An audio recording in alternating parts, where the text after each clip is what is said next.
Doom: The Dark Ages, a prequel that transports the Doomslayer back to a medieval setting full of demons to slaughter, was one of the best surprises from last June's Xbox media briefing. A mix of absolute carnage and gritty style. In other words, a signature id experience, and yet another chance to iterate on the classic first-person shooter series. But as id tells Den of Geek during a press interview, this isn't just Doom Part 3, or Doom 0 as we like to think of it, but an experience that provides a different way to slay those demons. How Doom: The Dark Ages is changing the way you slay demons. id Software studio Marty Stratton and creative director Hugo Martin have a clear analogy for how Dark Ages is meant to feel when compared to its vertical and pacey predecessor. In Doom Eternal, you were a fighter jet, but in Dark Ages, you're an iron tank. To put it another way, and in their words, Doom 2016 was about getting back to the run-and-gun roots of the series, while Eternal asked you to jump and shoot. In Dark Ages, you will stand and fight.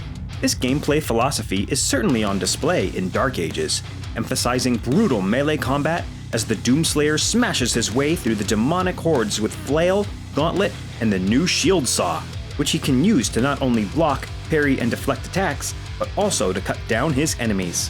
The hulking, ultra-violent protagonist himself is heavily armored, built like the scariest linebacker you've ever seen on a field, and seems to shake the earth with every step. Stratton and Martin confirm this version of the Doomslayer is meant to feel heavier, but that's not to say Dark Ages is meant to slow down the pacing of Doom.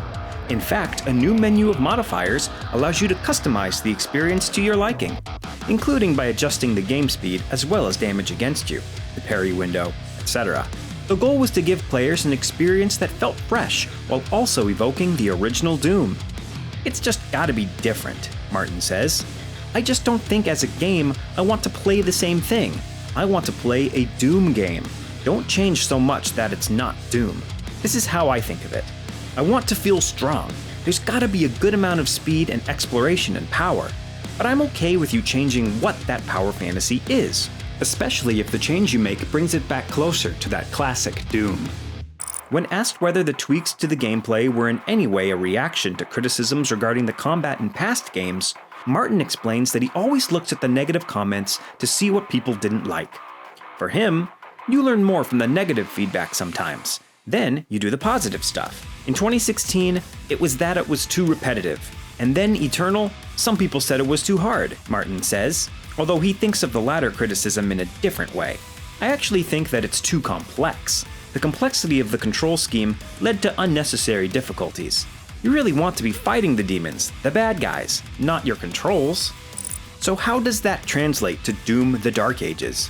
An ergonomic control scheme, fewer strings on the guitar, so to speak, was really the goal, something that felt intuitive, Martin explains. That way, when we do pressure the player, they're not reaching for buttons that they aren't familiar with. The changes to the feel and setting also perfectly fit the prequel story the team wanted to tell in Dark Ages. The narrative approach has been revamped alongside the gameplay, with much more of the story being delivered through cutscenes than the more text-heavy codex approach. It means Dark Ages, which begins with the Doomslayer being imprisoned, if you can believe such a thing is possible, is overall designed to be a more cinematic experience than past games. Levels themselves are set on more expansive worlds that allow you to go off the beaten path and explore for resources, upgrades, and other secrets. Oh, and you can also traverse areas in the game while riding a giant cybernetic dragon. Not enough? You also get to pilot a mech called an Atlan, perfect for smashing kaiju-sized demons. There wasn't a lot of place to go after Eternal. You couldn't go higher or more vertical, particularly once you got through the ancient gods, Stratton says. It's like, what's new?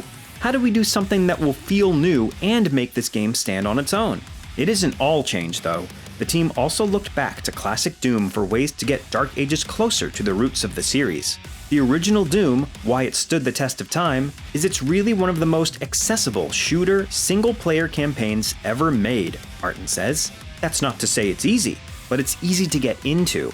When it comes to combat, it's really incredibly streamlined, and that's why it's still fun to this day. According to Martin, the core essence of being aggressive is still there. After watching this latest preview, we won't argue there. Doom: The Dark Ages is out on May 15th on Xbox Series XS, PlayStation 5, and PC.